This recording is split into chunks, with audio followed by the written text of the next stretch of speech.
Hello and welcome to another episode of the new Earth Architectress podcast. And today we've got a really special, amazing guest.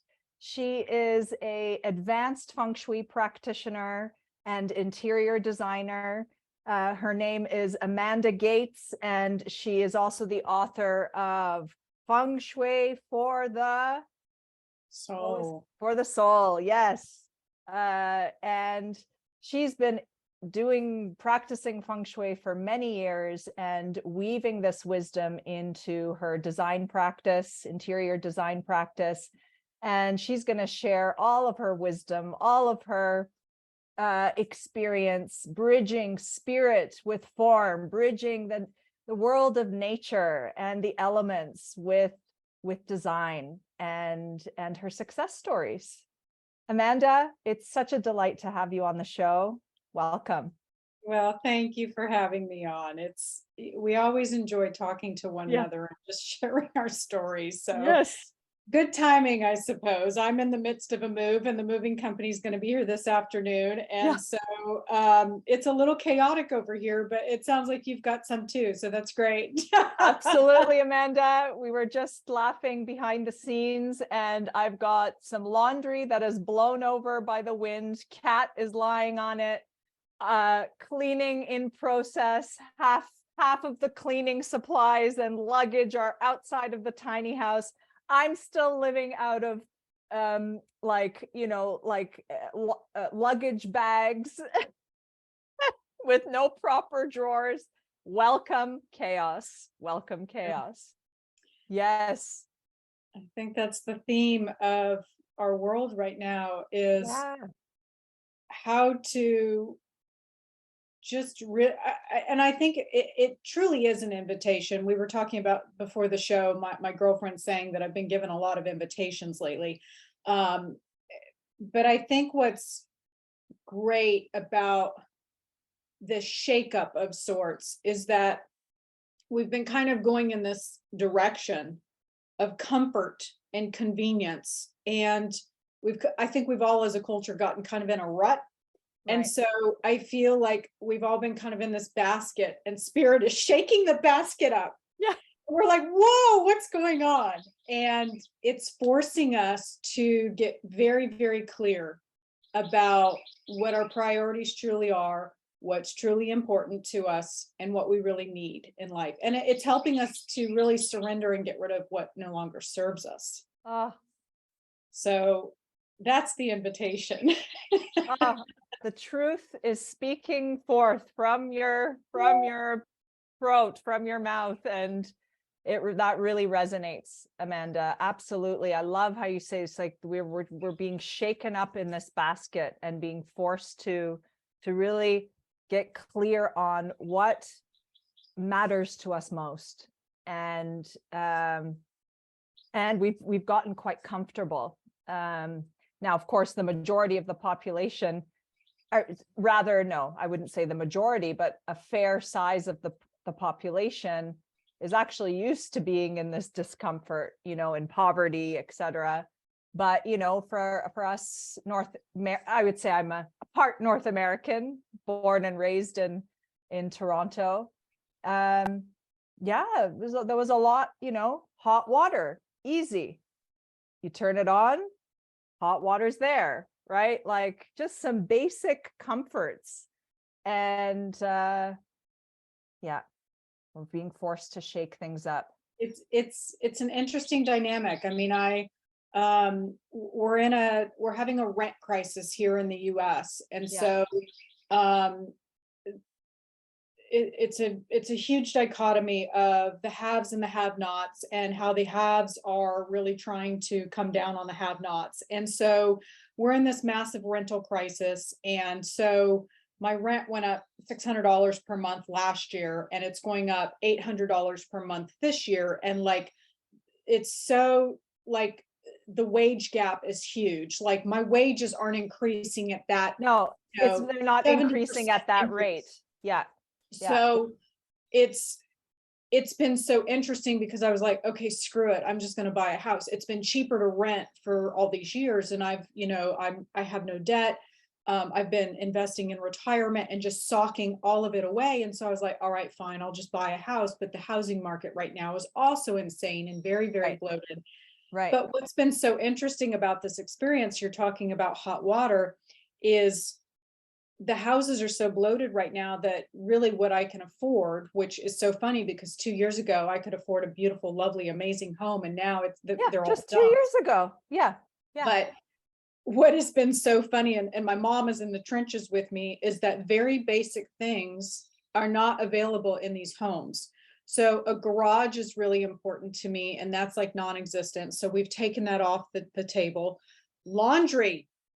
90% of the homes that I'm looking at do not have laundry in them, no washer or dryer. So you have to Right. go to the laundromat or you have to go to a facility. And I'm like, really? I Like know, it's like, isn't that basic? Yeah, especially for the amount that you're paying. Yeah. the basic things. And so, and there's been a lot of little things like that like you have to sacrifice and give up. And so it's like, okay, no garage and no laundry, or you get laundry but then you don't get this, and it's like that you can't have it all, so to speak. And it's like we take for granted that we have these conveniences like a dishwasher, a refrigerator. I Right. literally put an offer on a house that had no fridge, no dishwasher, no laundry, no garage. And I'm trying to buy it just because I'm so desperate for a roof that I can afford. And like, I'm literally, and the space was only 400 square feet. Oh So my like, God. I'm trying to figure out, okay, I'm a designer. I can figure out how to get a Right. refrigerator I can in make here. magic with my Oh, and it Feng didn't have a Shui. stove. Did not Oh, have a great. stove. So I'm like, okay, I can figure out how to do an efficiency stove and get a refrigerator in here, and I'm going to put Right. laundry over here. And like, I'm literally taking up half the space just to get modern day conveniences in it. Right. But like everything that we're looking at, these are the sacrifices you have to give up. Like laundry's been a big one. 90% of the houses we're looking at do not have laundry in them. That is it. That's crazy. That's crazy. Dishwasher almost non-existent. Like, but these are everyday conveniences that we've gotten so accustomed So to. accustomed to. And Yeah. we are so entitled that we think, oh, I have to have laundry. I Right. have to have a dishwasher. But do we? 50 years ago, they didn't have either, right? Well, I certainly am experiencing the we're living in a tiny house. For the past year and a half, we haven't had a dishwasher. So it's like patience, patience, washing dishes, patience, patience. And actually living in Turkey, and I've been back and forth for many years. My family is from Turkey, and there's a lot of the laundry is hung, so there's no dryer, but it's actually better for the clothes, but it requires more patience.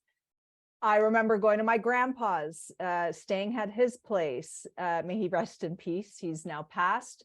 He had to light the gas to heat up hot water, right? For to take a shower. So there's this whole understanding and process. Okay, what's behind the scenes here? Like I grew up not knowing actually how anything was powered, really.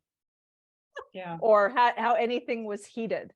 I found that out later in architecture school, and so you take for granted the simple thing, what we consider simple. But like I remember growing up, we didn't have heat and air in our house. Like we had a heater that was in the floor, but it was one. And same thing, we had to light a match. We had to light a match to do the water heater, the stove, and the main furnace. And we only turned it on when it was really cold. Yeah. And like in the summertime, we would just open up all the windows. Right. And it was like a house built in the 1900s. And when it would get really hot, we would put sheets in the bathtub and hang them up so that the breeze would blow in and cool the house down. Like we did things that today, I don't think anybody would think to do. Right. Because we've just gotten so accustomed to those. And so I feel like this time period, for those that are listening, they're probably going through a lot of chaos right now, and we all are. And I feel like it's shaking us up to help us surrender to what isn't serving us, and really making us, it's forcing us, because if we're not forced, we don't like change. We're not going to do it. I know. We'll Yeah. talk about it, but we Sometimes won't do we it. just need that kick in the butt, right? We have to be pushed up against the wall so that we're like, fine, this is awful. I don't give know up. how I'm going to do this. And I was talking to a client the other day. So what I'm doing is I have been trying to buy for 6 months, and I've lost every offer to cash buyers and everything else. And so I've been trying to rent, but a 1-bedroom apartment here is $2,000. And I can't bring myself to pay such an exorbitant amount of money for a 1-bedroom. And so my girlfriend, the one that was telling me about the invitation, she said, well, I have an invitation for you. She said, I bought a home many years ago before I got married, and I held on to it. The point was that she was going to sell it. And she's like, I'm going to hang on to it and maybe rent it. Well, what she has experienced over the last 20 years is that somebody, whether a friend, a family member, a parent, somebody at some point in the 20 years has needed shelter. So she put her mom in this house 2 years ago, because mom couldn't afford the rent hikes. She was at kind of like a retirement home, and her retirement home was like $6,000 per month, and mom couldn't afford it because she's on a fixed income. So she put mom in the house, and she's like, if you don't mind living with mom, like you can live there free of charge, like just move in. And I'm like, sold. That's amazing. And so you're going there now? So, well, she had given me this invitation back in like February, and my first response was, oh, hell no. No, I'm not doing this. No, like that's ridiculous. And as this process has gone on of me, I've put in 22 offers on homes since January. Wow. And they've fallen apart. I've lost them to other bids. I've lost them to cash buyers. And so she brought the invitation up again about 3 weeks ago. And she's like, no, you're done. You're done. Move in with mom. I'm like, I surrender. I surrender. I took what I could over to a storage unit. I got a big storage unit. Moving company's coming today. I'm putting the rest. Oh, I get shivers. This is amazing. It's kind of like a beginning of an adventure. Yeah. And so what's interesting is one of my clients is a woman, and she went through a really bad divorce about 20 years ago. And she's a financial advisor. And she said, 50 years ago, women used to do this sort of thing all the time, because back, in those times, if a woman got a divorce, which was, frowned upon, but if a woman got divorced, other women would help other women to get back on their feet. She said this was very common. And she said, it's fantastic that you have a female friend willing to help you out. She said, take advantage. That is a gift from God. And she's like, you're literally putting up blinders, like, I can't get any help. And she's like, that's help. And that, you know what that is, Amanda? That's community. Mm-hmm. Community doesn't need to look like an eco village. Community doesn't need to look like how we think, somewhere off in the, in the wilderness somewhere away from the suburbs or away from the city, or whatever the picture is in people's minds. That's the spirit of helping each other. That's the spirit that we experienced in the villages here in Turkey. And you still see the grandmas and the aunties knocking on each other's door. Yeah. Tribal, trading olives for cheese, and you can still feel the spirit of that here in Turkey. And that's just, I'm excited for what will unfold as a result of you surrendering. And I was telling you before the show, so my book, Feng Shui for the Soul, it's really about, I think a lot of people see in the title Feng Shui and they think I'm going to say, like, put your couch here and do this. Yes. And it's not that at all. It's highly, highly spiritual. And it's about these aspects in our life of surrender and to give ourselves to the higher power, and what that looks like from a Feng Shui perspective. And so she literally took a snapshot of my command chapter and said, she said, I think you need to reread your own chapter. And I was like, yes, unfortunately they're packed, but yes. I gotta review that again. Yeah. Isn't that beautiful? Yeah. I think you need to review your own words, Amanda. I'm like, yeah. Isn't So, that? Yeah. but Yeah. I think it's good for people to hear because, you know, everybody's going through something. And I think what's important is that what I'm hearing from a lot of people is the spiritual stuff doesn't work anymore. I'm meditating like 3 hours a day. I'm going in nature. I'm doing these things. I Right. still feel chaos. It's still coming Right. at me. I feel Yeah. so chaotic. I'm, I'm you know, having a panic I'm attack. feeling those this week for sure. Yeah. Yeah. Yeah. And the panic attacks. And Yeah. I agree. I feel like we're all whipped up in a froth. And so this, I call it spiritual matter, but the spiritual tools feel like they're not working. And what I feel like has happened is there's this acceleration process that has occurred. And where we used to be given one invitation at a time, we could unbox it, we could work on it, we could process it. And Right. okay, now instead, I told my mom the other day, I said, I swear to God, I feel like I'm in a batting cage with 500 machines coming at me and I have no bat. That's what I feel like. But I feel like a lot of people feel like that, where so much Oh is my coming at them. God.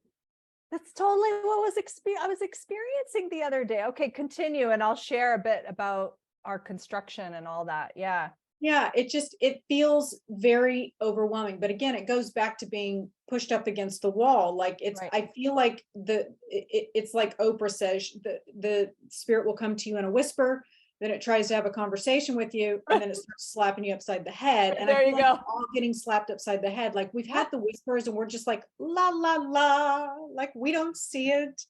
And so now we're getting berated with all of these invitations to change. And I think it has a lot to do with really inviting and opening ourselves up to more community, relying less on ourselves and being an island, and, you know, getting caught up in the rat race of we've got to do more, be more, make more, you know, just be more for the sake of more.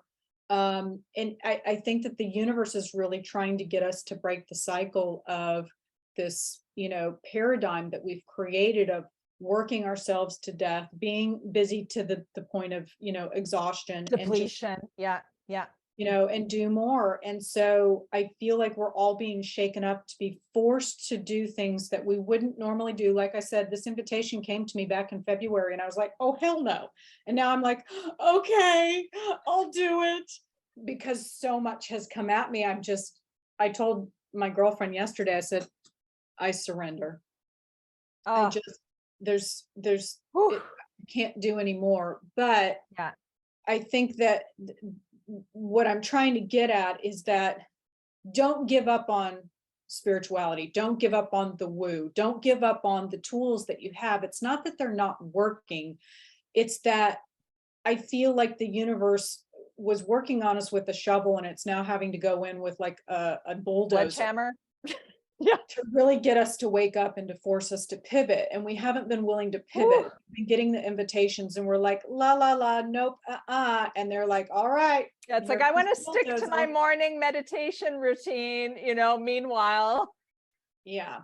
So those Sounds tools from are still there for us. So I think that a lot, like I've heard a lot of people, one of my dearest girlfriends is a medium and she goes, man, the chaos is good for business. All right, tell us more, Amanda. Tell us more. But I think that, you know, I think that people go to an energy healer or they talk to someone like you, or they come to the Feng Shui consultant and they think, oh my gosh, you're going to be the answer to make all this bullshit stop. And then the bullshit doesn't stop and they're like, oh, that didn't work. No, it's not that it doesn't work. It's that you're having to flesh it out. You're having to flesh out what the answer is, and don't give up before you find the diamond. Love it, Amanda. And you know what, this resonates with me so much because I've experienced that with clients where it's like, okay, you know, it's like, and we expect the rainbows and the butterflies. And, you know, the key is that the land, our homes, are a mirror for our souls, a mirror for our situation in life. And once you start to open up awarenesses of your situation, oh, right. I'm speaking for myself. interesting. I've been attracting places with roads that, sometimes really annoy me and make a lot of noise, and dealing with like bulldozers literally on this side of the house and on that. So, could there be something around boundaries, or right on the edges of things? So, delineating my terms, what I want. I'm just making some possible meanings or interpretations for an example. And, the point is not to do spiritual bypassing, right? And I think too, Go ahead. I think that we're human. And so we want to hurry up and get to the finish line. Like we're like, Right. oh my God, this is uncomfortable. I don't like this. This isn't what I want to deal with. I want to get over there. Yeah. But like I look back and I talk a lot about this in my book. I go through a lot of transformational invitations, but I talk a lot about my earlier invitations in life and how much I went through, and like it was very uncomfortable and it was very hard. I went through a very hard 5 or 6 years, and when I got on the other side, that's where the beauty of my Feng Shui practice really started to blossom, and it really started to I was able to marinate a lot more wisdom and bring more wisdom to the planet. So I feel like every time we go through these processes, it's very uncomfortable because we don't like change. We don't like to be uncomfortable, and we do want sunshine and rainbows. But we have to look to the world card in tarot, and it's a cycle. It's very cyclical. It's just like seasons. We can't bloom all the time, and we want to bloom all the time. We want to be rich. We want to have the great job. We want to have the house, the cars, all the things, all the manifestations, and we want to win all the awards, and we want to be in spectacular, beautiful unicorns and rainbows all the time. And when that isn't going on, and things are uncomfortable, and life gets very chaotic, we get into this victim mode very, very quickly of, oh, why is this happening to me? And why is it so hard? But that's where the tremendous growth occurs in our spirituality, which is why we're here. We're not here to accumulate more shit. We're here to grow on a spiritual level. And this is what really helps us when we go through these aspects. Sorry, my cat hears me talking to you, and so she's trying to talk over me. She's so awesome. My cat is just like totally like on vacation on all the clean laundry that is on the ground right now outside in the garden. Like, well, you're going to talk to someone, so I'm going to talk louder. Yeah. So, and it's because it's bring it on. Yeah. So she's trying to talk louder than me. But I think that if you can take a step back, and it's hard. I mean, I'm going through this myself. I've got 4,000 things coming at me. I'm in this batting cage with no freaking bat. I'm like, oh my God, like they're coming at me so fast. Block. Yeah. But I know, because I'm old at this point, I'm almost 50. I've been through these invitations so many times in my life that if you look at that world card in tarot, many of us are at the bottom. And we're in the shit, and we're just going to cycle back up. We're not quite there yet. And so I know that in 2 years, I'm going to look back and go, oh yeah, remember that, but look where I am now. Right. And it was needed. It was a necessary layer, foundation, step to getting there. We need to go through the death for the new life to be birthed again. And we Esther Hicks has this beautiful I love her. Yeah. Love her. And I think I talk about this in the book too. She has this beautiful story, and I call it Manifesting Your Lions, which is based on her story. She talks about this amazing, she's got this home, and she had been wanting lions at the entrance of her home. And so she was collecting photos. She was dreaming about it, thinking about it, talking about it. And so it took almost 3 years and to locate these lions. And so this antiques dealer that she had been working with for years, she told him about this, showed him the photos, and 6 months later he arrives, and she's like, oh my God, I nearly died. Like she said, it was so overwhelming how amazing Wow. these lions were. I felt that something was wrong with me because I am not allowed to enjoy an earthly possession this much. And then she shares this story where the same antiques dealer shows up and he's like, hey, would you like a horse? And she's like, well, no, not really. But it took like 10 men to get this thing off the truck and they put it in her front yard. And she said, it's gaudy and gold and it's ugly. And she's just like, what the hell do I do with this? And so she asked Abraham, like, Right. why is it that that was such an amazing experience? It's all the same circumstances, same company, same men, same truck, same location where they got this. And the experience of it all was amazing. She said, I die every time I see those. It's just not humanly possible to love an earthly object so much. And I feel guilty. And she said, I look at that horse and she said, same men, same truck, same company, same experience, but it's really not because I don't like them. And so Abraham comes through and he goes, what you have to understand is as humans, you think that you should manifest like that. Like you think, I want this and I want it now.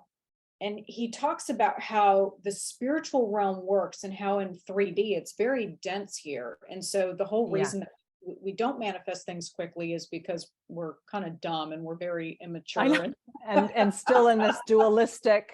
Yeah. Yes. And not so evolved. Yeah. He talked about the differences being that Esther spent 3 years throwing energy into what she really wanted to experience around these lions, like the beauty, what they looked like, how it would make her feel. I like this about this one, but I like that about that one. And man, if that put together. And so it was the journey of manifesting those lions that gave her this incredible experience, whereas the horse would just kind of showed up and she's like, I don't like this.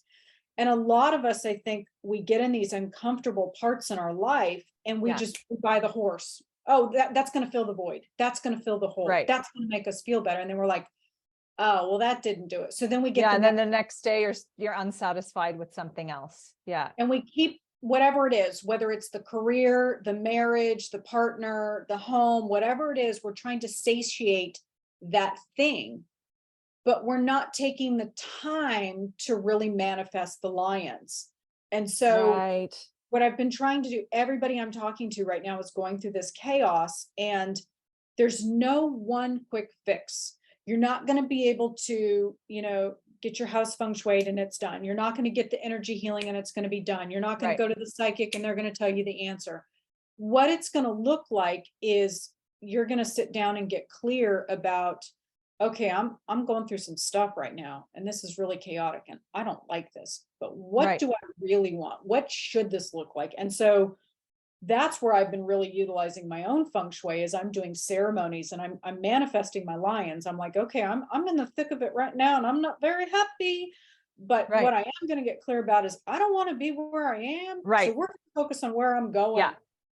Yes. And I'm trying to manifest the lions and throw energy into what I want. It's like, as you speak, Amanda, it's like, it's one big art piece, right? It's the process of creating the painting.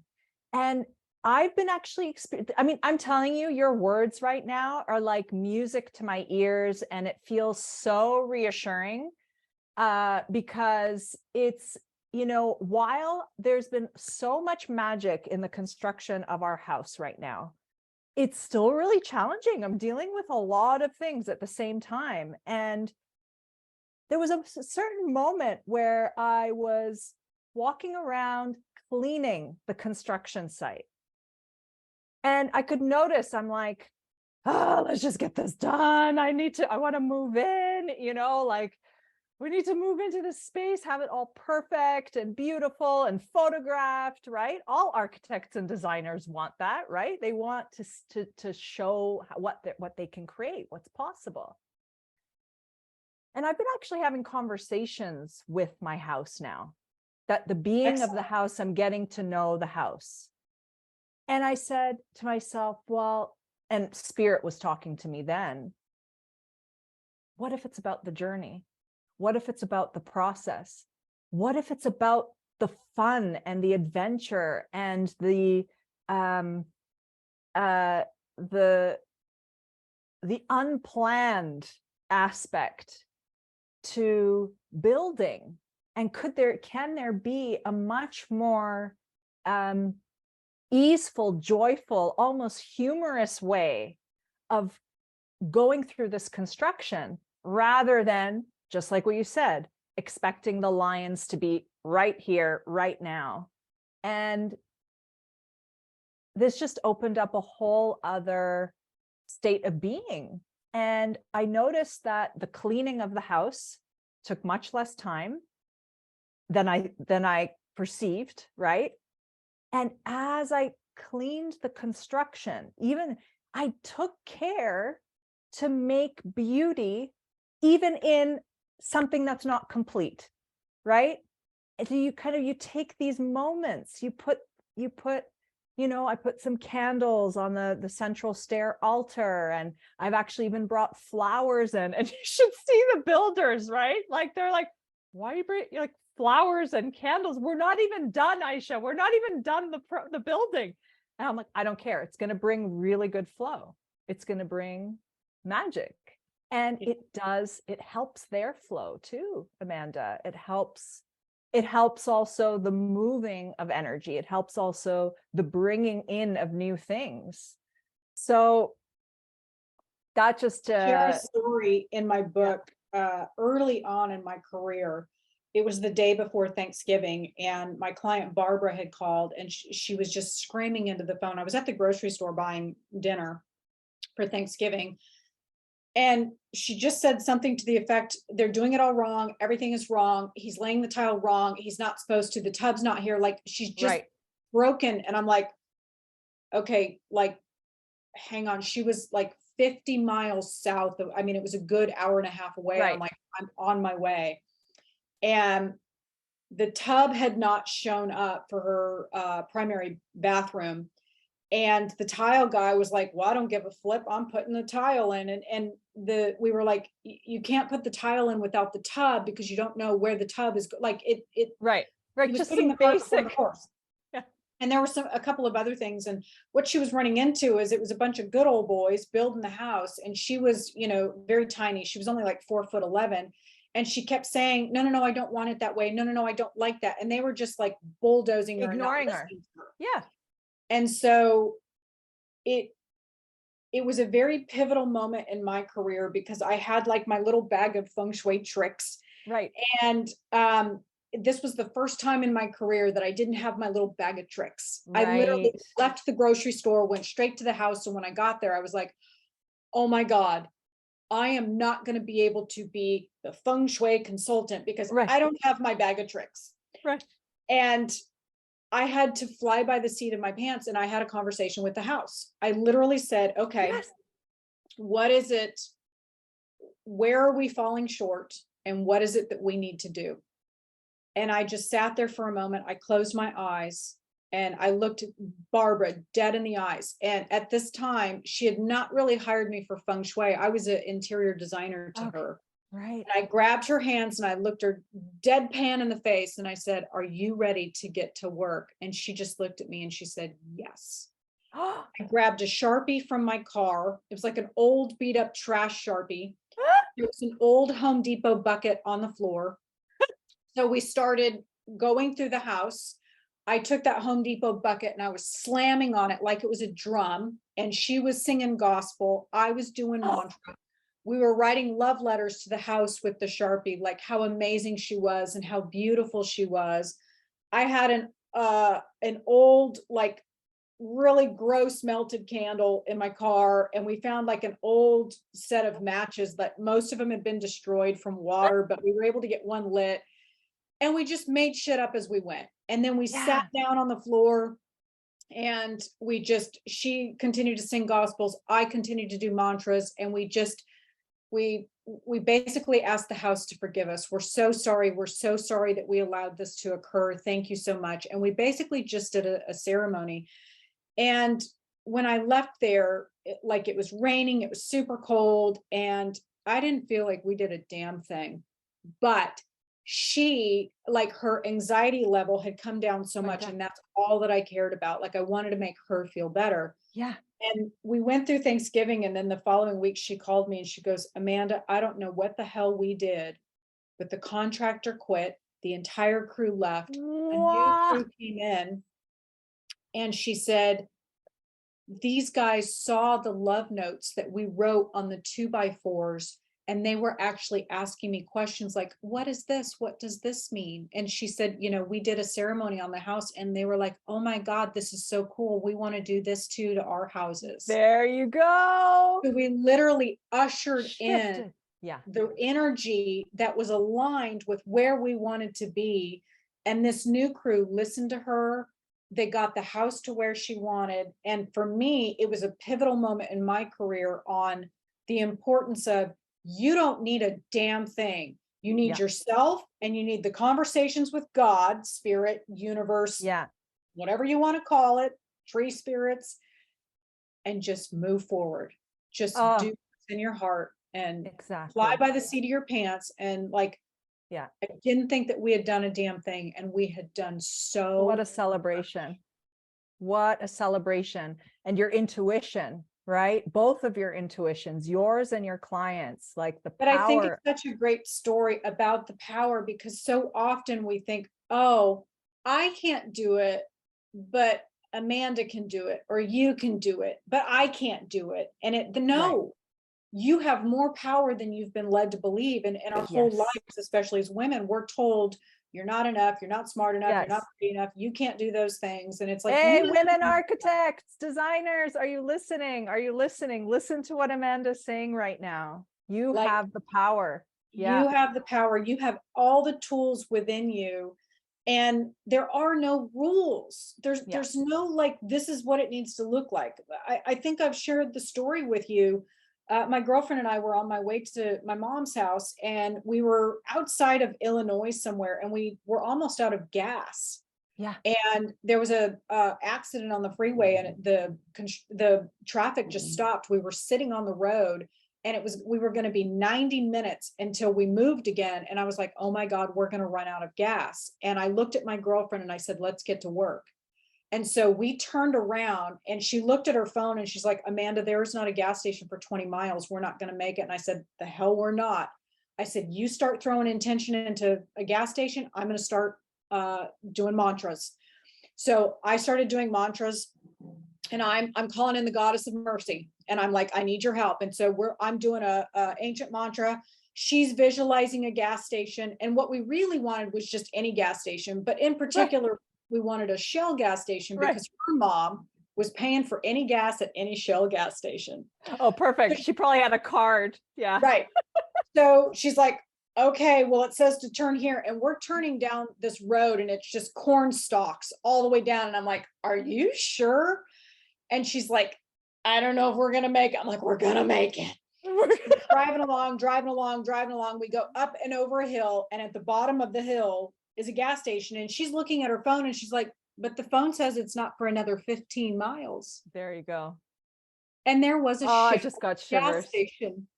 Here's the really interesting thing. On the way home, we went back through that road. We could not find the gas station. Oh, Amanda. Wow. So the power is within you. I think the biggest hurdle we have is our own mind. And we tell ourselves, oh, I can't do that. And that's not real. And, we put all that doubt, which clouds it.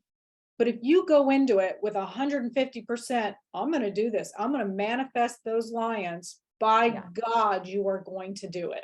You are going to do it. Just when it's the divine timing, and to enjoy the process of it, the taste of it, the juiciness of it. Not take no for an answer. Right. Yeah. Like, we needed gas, and I was like, we are going to do this. And my girlfriend is like, it's amazing. She said to me, she goes, Amanda, I'll be honest, I didn't believe, but she said, I knew that you're powerful, and I knew that you could do this, so I believed in you. And I'm like, no. She's like, you do this kind of stuff all the time, but I don't. And I'm like, here's to you to seeing that it's possible. Yeah, Maybe this entire thing was you and had nothing to do with me. Right. So it's the power of your mind and persevering. And I think that that's what this time is that we're going through right now, is that it's pushing us up against the wall to force us to change. And even though it's uncomfortable and we don't want to do it, that's the energy that forces you to know that this is the only way out. And so you put your mind, your heart, your energy, and everything into it. And then you come out on the other side and you're like, oh my God, I don't even know how I did that. I don't even know how I did it. But I did it. Even know I did it. Woo! Ah, so inspiring. Like a sermon. I know it is. It's just streaming through you, Amanda. Always does. And it's a powerful day. And talk about divine timing and synchronicities. And, you know, for the listeners who are listening, you know, I'm sure this resonates with many of you as we're riding this very intense time. You know, we're definitely on this path, right? The evolution of consciousness, awakening. And that's what the new Earth Architectress is about. I've come here to shake things up and to encourage women to really break free of the bounds of conventional design and to reshape their life, and a lot of their life as well as their creative practice, their design practice. There are so many women right now who are like on the brink, Amanda, of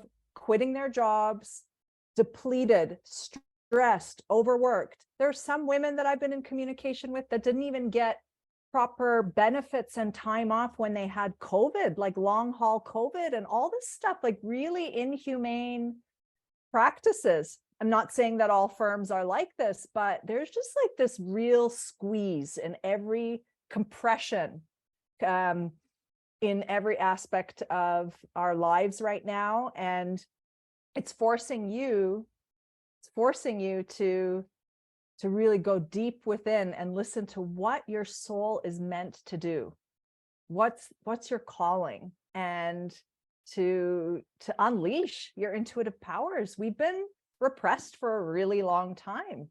We've been repressed. There's a lot of toxicity, especially in architecture and design. There's a lot of toxicity about work performance and what's expected of you. And, you know, it's okay if you work 80 hours, but I only pay you 40 hours because you're getting exposure and you're learning.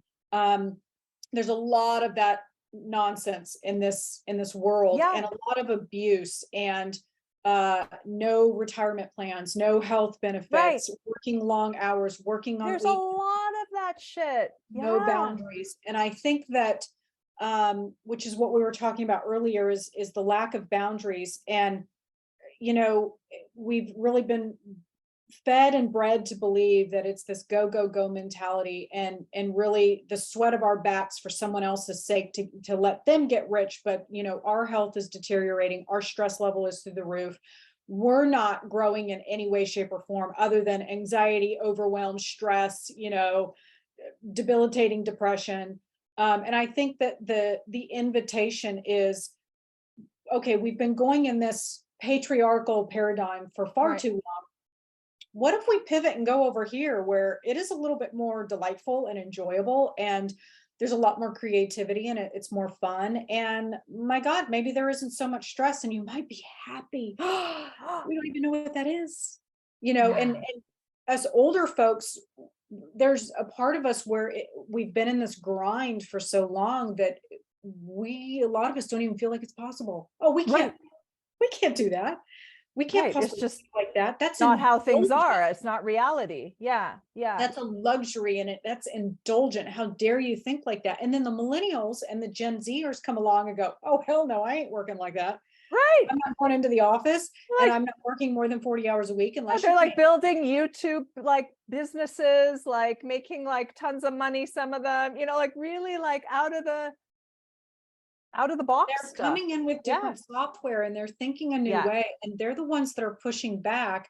And us old folks are like, oh gosh, we can't do that because we'll lose our jobs. And millennials and Gen Zers are like, screw it. They fire me, I'll go to the next job. Like, and we don't think like that. We think like, oh my God, this is it. This is all I know. It's like, I felt so guilty for not like climbing up the ladder in the firms and becoming an associate. I felt like I was going to be ostracized by the architecture profession, by the Architecture Association for talking about spirit and energy, like all kinds, you know, like really felt like very boys clubby kind of energy too. You know, just like, how do you show up? What do you wear? How do you act? From where do you work? What time do you leave the office? Like all this.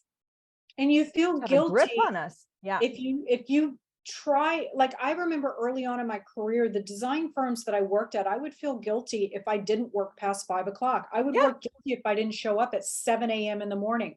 I would feel guilty if I didn't come in on a Saturday because everybody else was doing it. And it's like, if you didn't do it, it's like, well, what's wrong with you? Don't you care about your career? I know. Like, well, it reminds me of Office Space. Martyrdom. Oh yeah, Office Space.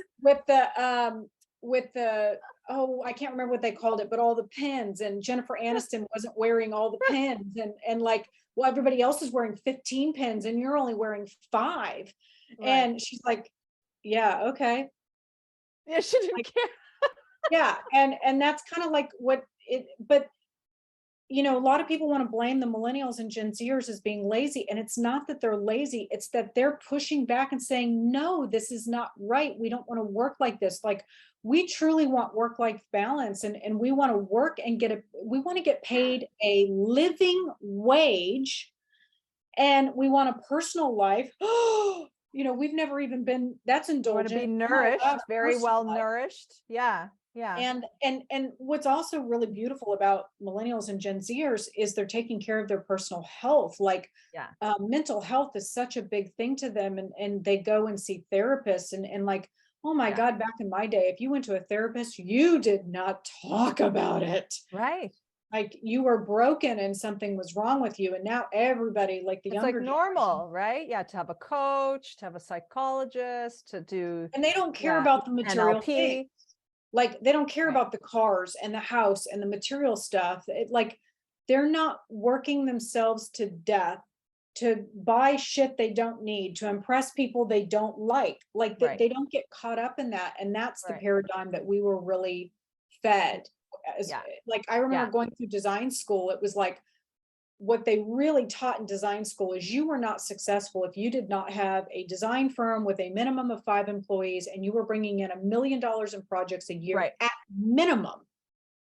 And it's like, and then you have to dress a certain way, you have to have certain kind of hair, certain kind of shoes, website, like certain business card. It's all this pressure, and it's all smoke and mirrors, because most designers, like, I am better at my job if I'm in blue jeans and a t-shirt, and I can really have my hair up and like just really focus on a project, because that's where I can really get in my creative space. And I found that when I used to wear the heels and the slacks and the fancy hair and the nails and all the crap, like, it was so uncomfortable that I couldn't freaking concentrate. Yeah.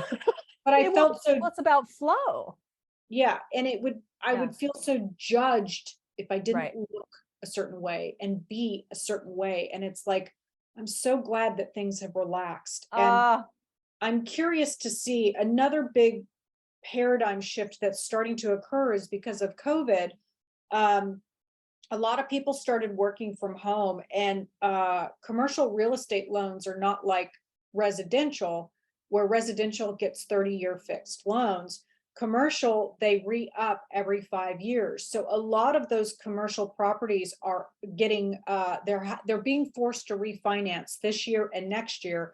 And their rates are going from 2% to 7%. And so their interest rates are going up $6 to $10 million. Wow. So they're going to start handing in the keys to the banks, because they're opting out. They're not going to put up with this. And so what my hope is that with this age of Aquarius coming in, and with this new energy coming in, the millennials and the Gen Z and this younger generation, they're more communal. They care about the homeless. They care about fellow human beings. And so what I would love to see is that architects like you who are of the spiritual realm taking these office spaces and turning them Yeah. into livable spaces that are affordable. Right. You know, like Yeah. They could people be like cannot. these, like, yeah, like co-housing, collectives, like co-working, and amazing like We downtown should have or the ability to where rentals. somebody can Yeah. buy or even rent a space that's $500 or $600 a month so that they can sock Yeah. away 50% of their income. Yeah. And instead, most people are spending 50 to They're 60% just of their at the income. limit. They can't save for anything. I Nothing. haven't been able to save for the last 2 years because of all these rent hikes and the It's inflation. And insane. so it's really uncomfortable. I don't like it. And I think about millennials coming in, they're just graduating and coming into the workforce, and Gen Z are just coming into the workforce and they're making 30 grand a year and their rent is $28,000. Yeah. That does not make sense. It doesn't make We sense. need affordable housing where if you take these old malls and these old office buildings, Wouldn't it be wild? Yeah. give people the option to go into an affordable space that's $500 or $600, and so Yeah. they can stock away and save for a house or save for a rainy day and feel some I love it. autonomy, Yeah. so that they feel like I am empowered. I don't have to put up with your bullshit and your bullying, or your my mental health is at stake here because you're abusing me. I've got 100 grand in the bank. I'm walking away. But a lot of people aren't in that position and they feel like they have to put up with things because they're paycheck to paycheck to paycheck. And it's because everything has gotten so Yeah. unaffordable. Yeah. So we get in this rat race and this grind. And then when you're very thick into the stress of the 3D world, how do you open yourself up in a spiritual paradigm? How do you come to the place of, oh, I'm going to go meditate when I'm freaking stressed out and I can't pay my Right. bills? Like, sir, it's like survival. It's I've basic. got kids to feed. I've got Yeah. rent to make. I've got these 3D responsibilities. And, the woo woo say, oh, well, go talk to trees and go meditate. Right. Right. Like, when you're in survival mode, you don't have the luxury of getting into that space. Right. We need to give people a place, whether they can rent it for 3 to 5 years or they can buy them, but places where people can come to rest and actually collect themselves. Collect themselves, be at a threshold, a transition, or yeah, just ground. How great would it be for a single mom with 2 kids to have, the opportunity to move into like a 500 square foot space? Yes, it's tiny, but if she could live there at If it's designed well, yeah, like a boat, yeah. And if a mom could suck away 100 grand, how great is she going to feel as a mom, being able to take care of her and kids? then be able to afford education, healthcare, right? In the States, it's challenging for all of you with healthcare.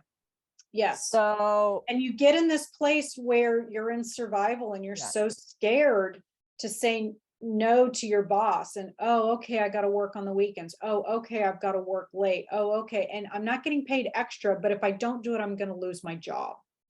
And so and now you're hearing in the workforce, oh, we can't find any good help. Nobody will work. Well, nobody wants to work for $10 an hour or, a low unlivable wage when rent is skyrocketing, homes are skyrocketing, insurance is skyrocketing. And it's like you've got to work 8 jobs just to make a oh yeah, I have so many colleagues who are doing they're taking on extra design work on the side. Like, how are you managing all of this? How are you doing this? Staying up late nights. They've got kids. It's really challenging. But think how you would be if you had the opportunity to go into a space and could sock away some money and get some comfort and get your healthcare squared away, your retirement squared away. I mean, you would be able to make better decisions. You make rash decisions when your energy is frenetic and frantic because you're in survival mode. Exactly. Well, Amanda, I love this because this is a really big picture idea for what the new Earth could look like. Again, doesn't have to be like I shared before. The new Earth doesn't have to be you leave the city and you need to go live in some, eco village somewhere. And I'm not bad mouthing that. I've have some clients who are now visioning and building eco communities, sustainable communities. We need them. Spiritual centers, amazing. And like, I grew up in the city, and the city has a magic of its own. And I love your idea. Convert the malls, convert these commercial buildings. A lot of them are empty. Everyone's working from home, and convert them into lower cost housing.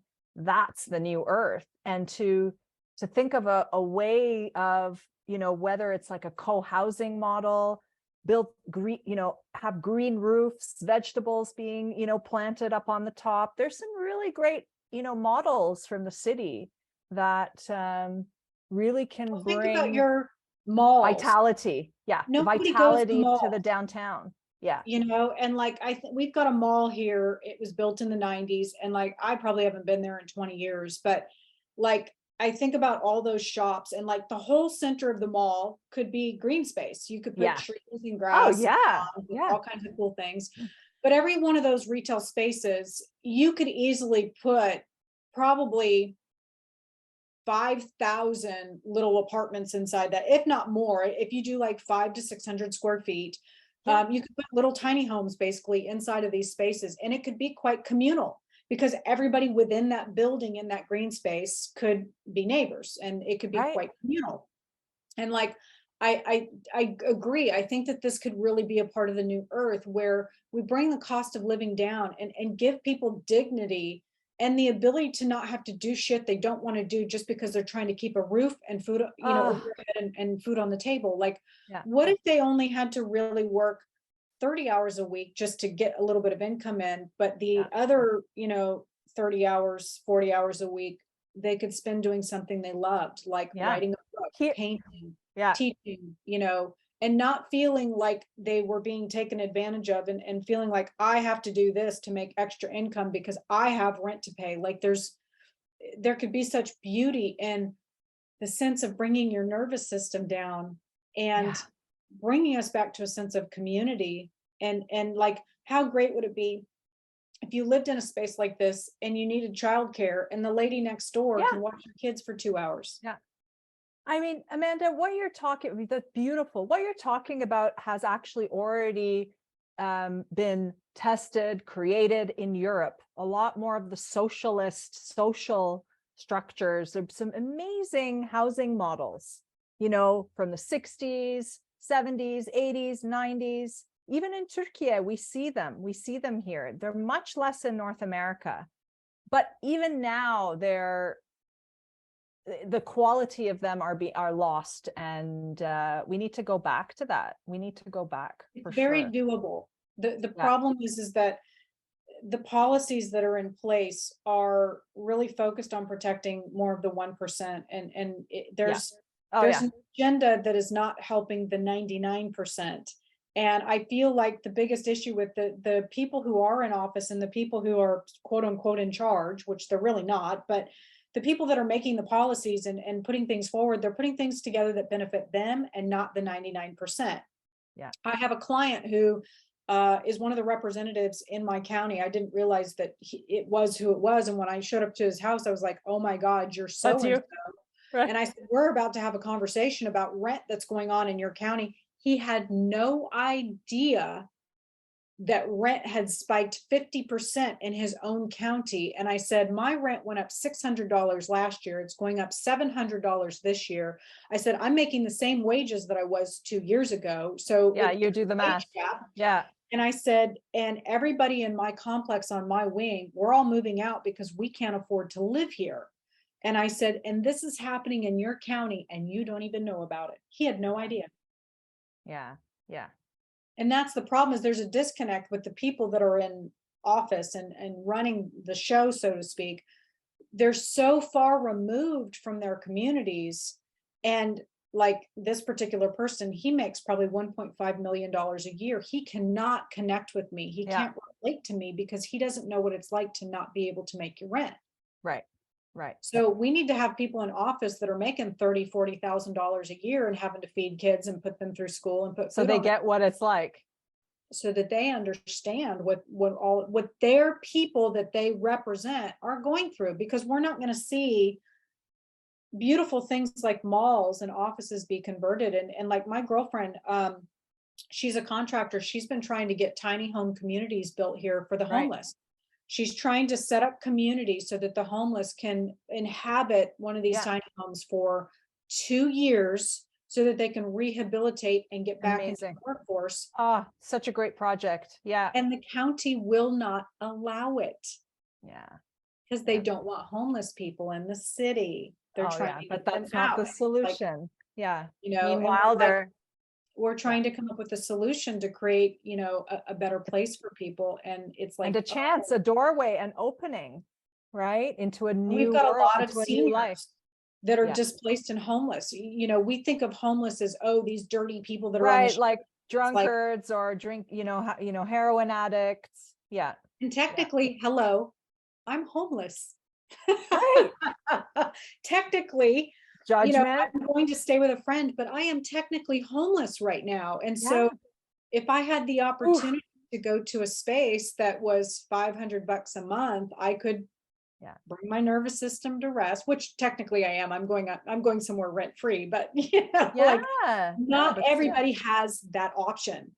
Not everybody has a place to go. And so what happens is they end up on the street. And like where my mom lives in Arizona, 35% of the homeless in the last 18 months are seniors over the age of 60. They've been displaced because they can't afford rent. And they didn't save up enough Yeah. on fixed incomes. So Yeah. between the retirement that they're getting, their pensions they're Yeah. getting, Social Security, it's not enough to absorb these bloated rents and bloated insurances and prices and everything. And the fact that that's happening in our world is unacceptable. It's like the seniors need to be respected, right? Honored. The Like it's crones like and the sages, that's crowns what and they the are. sages, right? Coming back, you're completing the cycle, just like in the indigenous cultures where the elders were at the highest. And you can still see that here in Turkey, where the elders are respected, they're visited, they own the streets, like they're not, but you can see a little bit of a wave where some of them are going to homes, but it's really not as bad as the States or Canada. Yeah. It's sad here to see how our elders are treated. And we really favor youth in the States. Yeah.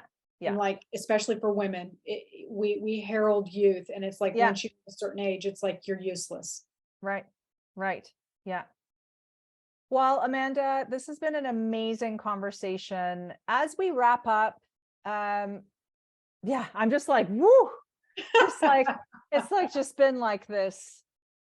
Yeah, it's just to have this connection with you, and it's more windows, more doorways are opening up into, the deeper aspects of what we're experiencing right now with, moving out of 3D to 5D, or the awakening, or evolution in consciousness, or the process of individuation, the building of the new earth, whatever you want to call it. And, what would be your words of wisdom for these women architects, designers who are in this space and place where they can feel the chaos, they can feel the pressure, and it's like something is calling them, something, they can feel something, they're at the edge of something, and they know they have to break free, they know they need to speak their truth, unleash their intuition, but they're freaked out, they're scared, they're in this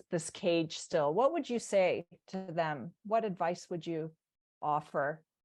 Well, I think what you just said, speak your truth, is really important. But I think that, like I said, I'm almost 50 and I've gone through so many of these cycles now of freak out chaos. And like, I'm getting to the point to where I'm so old, I'm like, oh, here we go again. Like, I'm going through another invitation. You're doing an initiation. I'm hearing initiation really strongly here. Yeah. It's hard, especially if you're in your first cycle of chaos. If you're new to the adult world and you're going through your first chaotic, Saturn return kind of stuff, you hear a conversation like this, and my advice is don't sweat the small stuff, because in 1 year this does not matter.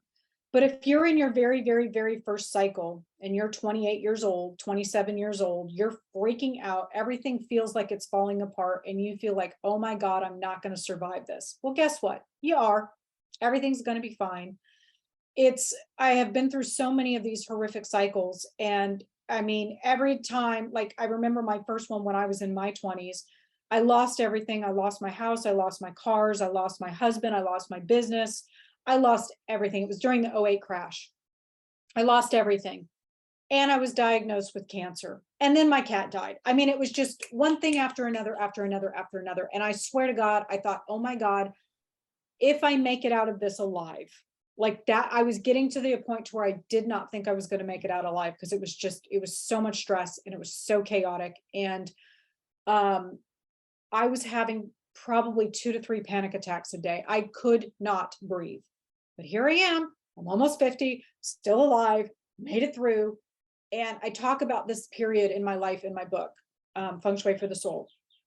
And what I learned once I was at the top of the world card, I was no longer at the bottom, is that everything happens in cycles. And when I looked back, that my yoga teacher always says that you cannot learn to bend if you don't get the heat. And so that was a period of my time in my life, one of my first chaotic periods. I got really heated up and I was forced to bend.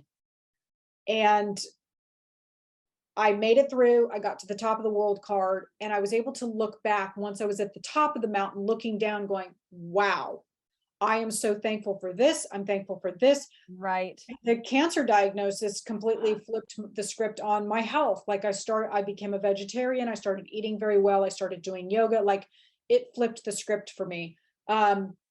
The financial stuff, it flipped the script for me on the types of jobs that I was willing to take and taught me boundaries. So I was able to learn a lot. And then when I went through my second big cycle, which I also talk about in the book, it really taught me about boundaries. It taught me how to take command of my life and to not sweat the small stuff. Like it really taught me that as a woman, I am not less than. My upbringing I was raised by a single mom who really empowered me, but the culture does not. The culture really tells you that, you're not smart enough, you're not pretty enough, right, you're not thin enough, your hair's not the right color, you're not enough. And you may say, oh, that's not me. I'm empowered, I'm smart, I'm all those things, but you do decisions and you make decisions based on little tiny seeds that are planted that you don't even realize you're doing. And that really shows up a lot when you're younger. As you get older, you get to the point to where you don't give a shit. You don't sweat the small stuff. Yeah. So now that I'm in my third really, really chaotic time in my life. Can you see it in your chart? Do you take a look at your astrology? Yeah, so I'm having a nodal return right now. My north and south nodes are on top of each other. So I'm not so familiar with these terms, so it'd be good if you could also expand on that a little bit. We have a north and a south node in our charts, and wherever they are in your natal chart is basically what you are. Your south node is the tools that you've it's your tool bag. It's what you're coming into this world with. Like, all right, I'm here, I've arrived, I've got my tool bag. Your north node is an empty tool bag. You got nothing there and you need to work on it. And so all the planets continue to move after you're born, but your natal chart is your timestamp. That's where everything was the moment you were born. And so I'm going through what's called a nodal return right now. And so the north and south node just revisited my natal north and south nodes. And so what that means is like you also have what's called a Saturn return, which is that those usually happen right around 30 and 60. And so most of us go around like 28 to 32 in that time frame. Shit blows up in your life. Well, a nodal return can be very similar because it's kind of like a ping. Like, remember you came in and you said you were going to work on these things and we gave you the tool bag, but this tool bag filled up and Amanda, you're not working on those, remember? So, it's a reminder. It's like check in. And so for me, it's been very, very chaotic. I'm being forced out of my home because I can no longer afford to live here. My finances have been very shaken up. It's so funny. I talk about this in the book, how, I lost everything in 2008 after the crash. Well, about 3 weeks ago, my bank account was levied and my entire checking and savings was drained. All my money was gone. And it took me about a month. I had to hire an attorney. I had to figure out what was going on. And I found out that it's an old debt collector from 2008, which is all about the nodal return. What it So it does, was like mirroring back. it's mirroring back. It usually mirrors back about 14 years. I mean, we're talking to the date here, 14 years ago, 15 years ago. Holy shit. And so what it did is it brought something back from my past to remind me, hey, this is what we're working on. And I'm like, holy shit. So I can't afford my rent. I'm losing my home that I love, and I've lost all my money for something that I did 15 years ago. So, and the best part is that I didn't do it 15 years ago. It was my husband. It was Great. his credit card. But Wonderful. because we're married, it's joint debt. And Yeah. so what happened is when I applied for a home loan, it pinged everything back open. And the debt collector was like, oh, she's trying to buy a home. She has money. Right. So, but if this had happened to me in my 30s, I would have said, oh my God, I'm not going to survive this. Right. I've lost all my money. I'm homeless. I'm not going to survive this. Like, what's the point of even being here? Oh, woe is me. I'm going to play the victim card. But now I'm almost 50 and I'm like, oh, okay, well, I've lost all my money. I no longer have a house. I got to figure shit out. So I've had this invitation since February to go live with my friend, and I keep turning it down, keep turning it down, keep turning it down, because my pride is saying, oh, I can't do that. Right. But I can't get a house. It keeps getting taken away from me. I can't find affordable rent. And it reminds me of the story of where, I can't remember, it's like Joseph is begging God to help him. And, it's during the floods and the helicopter keeps coming to help him. And he's like, no, no, no, God's coming to save me. And the helicopter flies away and the helicopter comes back and he goes, no, no, no, God's coming to save me. And he dies. And he's like, why didn't you come to save me? And he goes, I sent you a helicopter 3 times. It's about listening, right? It's about listening. So I realized that this invitation to go stay at my friend's, I'm like, Wow. oh, this is the helicopter. He's sending me a helicopter. And I keep saying no. And so, but I'm not freaking out. Like, I'm not like, oh my gosh, I've lost everything. I've lost my home. I've lost my money. Cause I'm like, this is 2008 all over again. I lost my home. I lost my money. I lost my marriage. I lost my cat. I lost an ovary. Like, I just like, it's literally everything coming back to me. Wow. All at one time. And I'm not panicked because I've been through this crisis before. I've done this before, and I'm at the bottom of the world card. And in 2 years from now, I'll be back at the top of the world card, and I'll look back and I'll go, wow, look at all my lions I've manifested since that point. Yeah. But I've been through 3 of these now.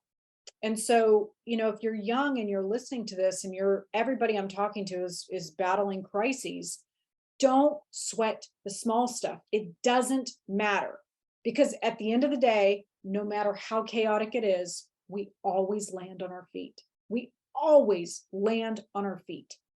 Yeah. Yeah. We're so supported.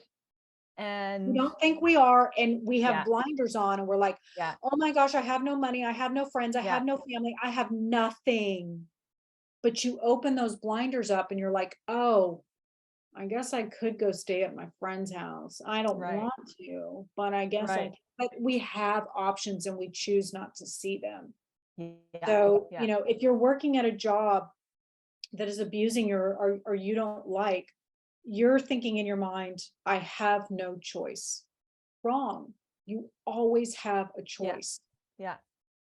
Sell the cars, get rid of the rent or the house, sell off everything you own. This is what I did in 2008. I sold off everything I owned down to my silverware. I literally had a suitcase and 2 cats left over when the whole thing was done. But that was my option to get back on my feet. And guess what? I landed on my feet. I'm still here. So, don't put up with the crappy job. Don't put up with the stress. Don't put up with the overwhelm. You don't have to do it. You think you do because you want the lifestyle. You want the pretty home, you want the fancy car, you want the fancy shoes, you want to eat out, you want to have drinks with your girlfriend. But Dave Ramsey says something to the effect of be willing to do right now what no one else is, so that in 5 years you can do what no one else can. Yeah. And that's the fool walking over the edge of the cliff. That's zero, the zero number tarot card, right? Take a leap. Take a leap of faith. There's so many women I'm talking to. Some of them I'm mentoring right now in the architect studio, and some that I'm mentoring one-on-one, where it's just like, they're just they're holding on to a structure that they think that they need to create as their design modality.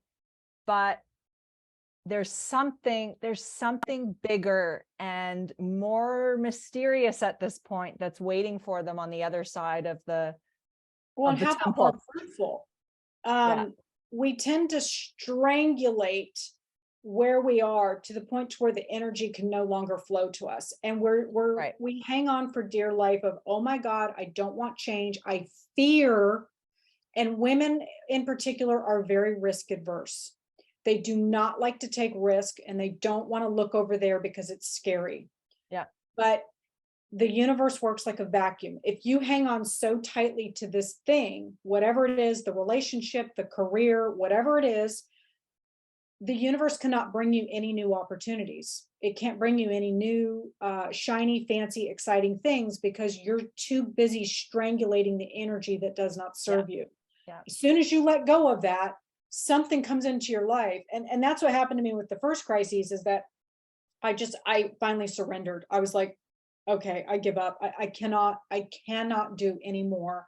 I sold off everything. I surrendered. And then that's when my Feng Shui practice and my design practice. Wow, that's when it all came in. That's when I had the epiphany of, I am no longer doing design or Feng Shui. I'm only doing design and Feng Shui. You can only work with me. Not on the side, not keeping the spiritual stuff on the side and saved for certain clients, and blah, blah, blah, and then having another face that's more corporate or whatever. Yeah, I've seen it. As soon as I've gone through that. I emerged, I brought those together, and it was, if you're not into the Feng Shui, I will not work with you. Like that's how I work. And so that could not have come to me without letting it all go and looking at the opportunity. And so from that, my practice then flourished. I've now written 2 books. I've got all these courses. All of these things have happened. I'm now writing my 3rd book. Wow. But like, it's hard to write books of wisdom if you don't go through the flame. Like, you have to go through the thick of it. You can't write a book when you're 22 about, experience, and this is what you need to do, when you don't have any. Yeah. You've got to be heated up to learn how to bend.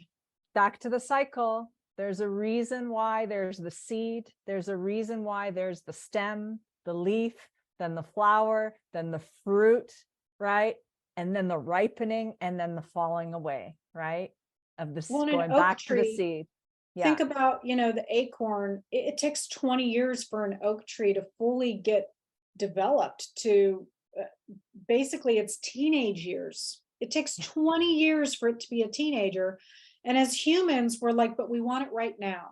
Yeah. I want it now. I want the career. I want the accolades. I want, this, and this. And it's like, we need to take a beat. We need to slow down, and we need to really marinate in the journey. And we need to be able to take a step back and go, what is this teaching me? I love this. I'm going to write this down. Marinate in the journey. What is this teaching me? And that's something that I invite the listeners to journal about, right? Marinating in the journey. What is this teaching me? And I want to say this too about that. Too often we go into something, and you were talking about this earlier about, the chaos of the house and the laundry and things being dirty, and you wanting it to be perfect. And so what happens is that, we go into it, and we're trying to control. We're trying to make it a certain way. Totally. And we need to kind of surrender that level of perfection. And when we go into journaling and we ask a question, It's not about sitting down and, because this is what we do as humans. We want an answer and we want a result. We want to know what to expect right now. Right. You may not get an answer for 6 months, and that is okay. Absolutely. Absolutely. So don't go into the woods, Needing the hike, answer. Right. meditation, and say, oh my God, why is all of this happening to me? What am I learning? And it's like, Amanda, I hear crickets. Good. Yeah.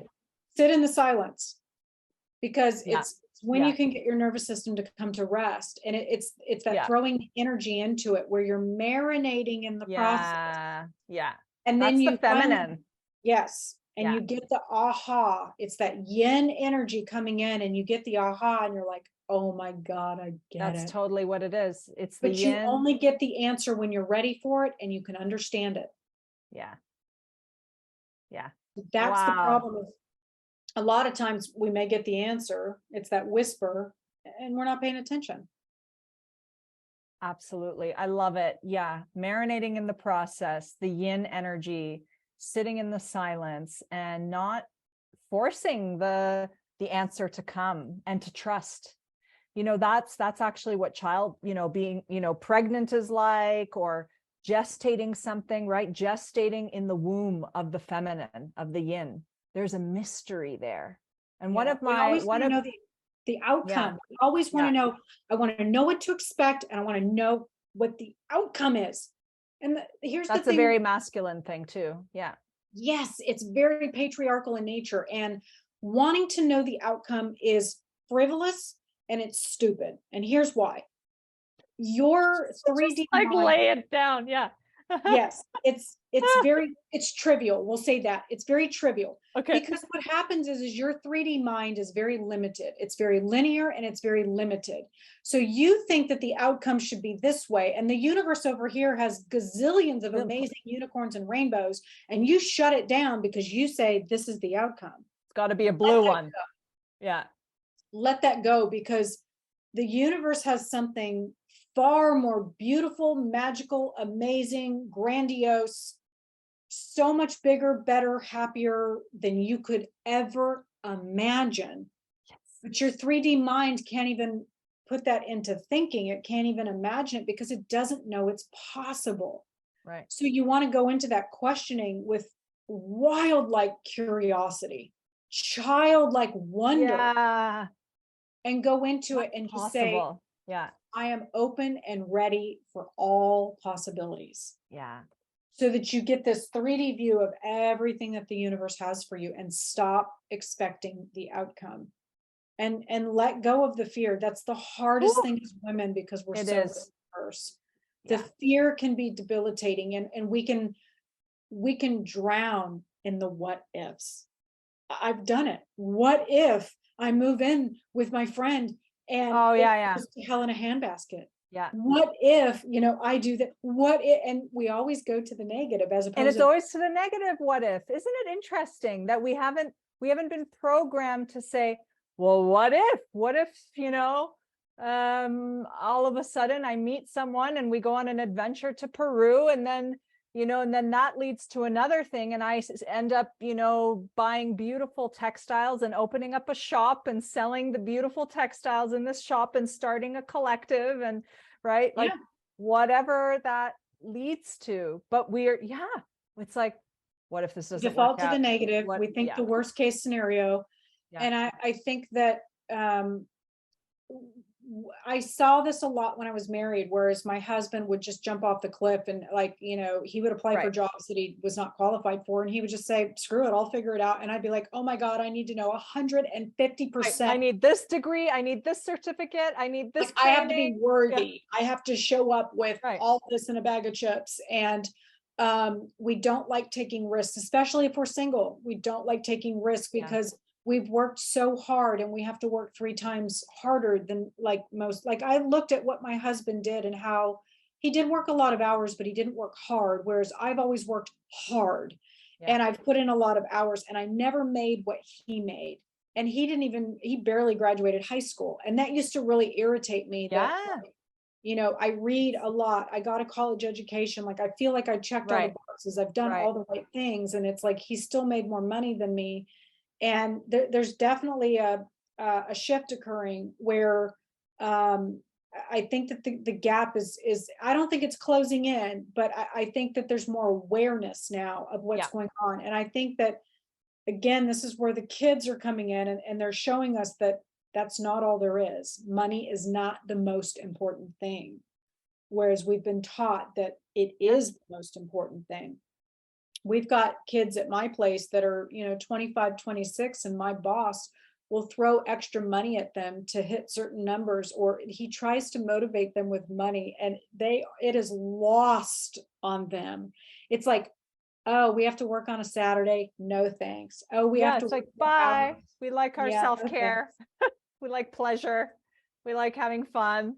Yeah. It's awe-inspiring because like I feel like it's ingrained in me to work harder, be more, be smarter.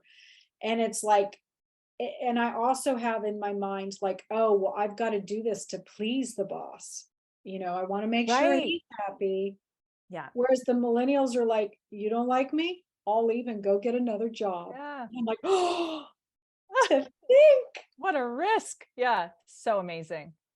Don't sweat the small stuff. Don't sweat the small stuff. Amazing wisdom. So many. Wow. I love all the stories that you share, Amanda, and this wisdom about the cycles, the world card, and Well, and the Fool, it's just right? We need to all be in a place of, we've got our little knapsack on our back, and we're closing our eyes, and we're stepping off the cliff. And you know what? We're gonna land on our feet. We're gonna be okay. Take that leap of faith. Take that leap of faith. Beautiful. And marinate in the journey, quoting Amanda here. So Amanda, as we close, how can women get in touch with you? You have the book, Feng Shui for the Soul.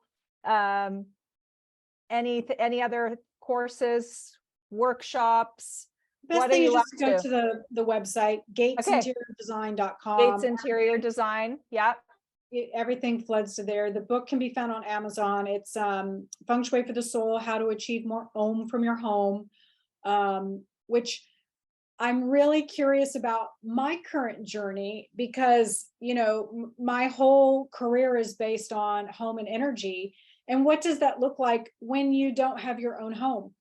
Like, I'm not renting a space. I don't own a space. Isn't that like totally, just it's breaking it all up. It's so great. It's shaking it up in the basket of what I think it looks like. And I'm like, oh, how what's going on with me? Interesting. Yeah.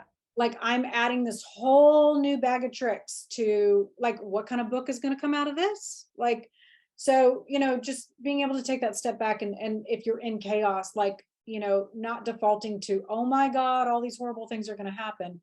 What am I going to be able to glean from this? What's going to come out of this? Like, it's that marinating in the journey. And so I'm looking at this of, oh my gosh, like, I'm going to write a book after this. Like, what kind of information am I going to learn? What is this, what is this experience? How do you do Feng Shui when you technically don't have your own house? Like, if you're not renting, if you're not. Yeah. So what does this look like? So I'm excited. I've got all my, this is going to be, my journals and all of my, I worked with a mentor for 25 years and I've got these big ass binders and I've got all of that and my clothes. And that's what's going to the place that I'm staying. And oh my God, Amanda, it's a new chapter. It's like a totally new adventure. And I look forward to actually having a part 2 episode and hearing about what's what you've discovered on the other end. What you discovered on I think it'll be fun. But gatesinteriordesign.com, check out the book. And again, if you're listening to this, whether you're in your first crisis, your second crisis, third crisis, fourth crisis, like we're all going through it. Don't panic, really pay attention to your options and be willing to say yes to something that makes you uncomfortable, because being uncomfortable is one of the best things for growth. Wow. Yeah. Stretches you. You need the heat to bend. Heat to bend. All right, Amanda. Oh, this is amazing. And like always, just a delight to have you on the show. And we'll be in touch to connect for a part 2. Thank you so much. So great to connect. Bye.